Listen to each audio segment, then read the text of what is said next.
Hello guys, Vortex City back here with another video, and today I will be giving you guys my full review and impressions on the HTC U12 Plus.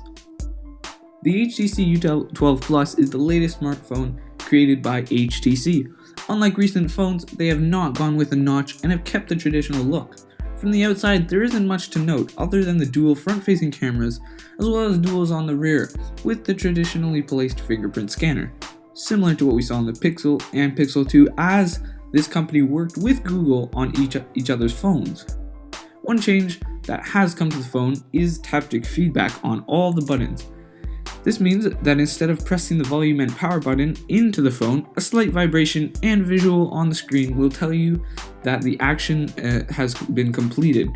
Honestly, it's not that great and it doesn't work too well, but HTC has confirmed that they will be fixing the software in the future to make the haptic feedback much better.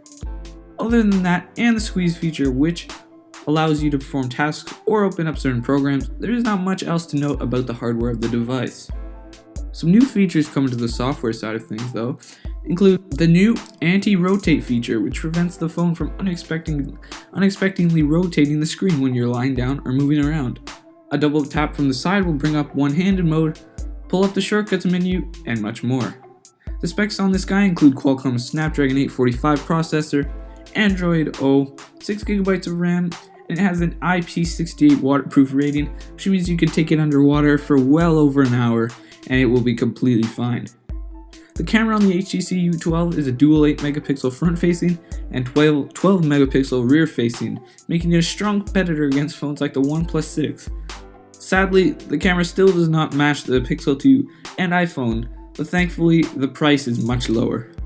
The phone is around the size of the Galaxy S9 Plus and will definitely work better for larger hands. It does not include a headphone jack, but USB-C headphones are included in the box.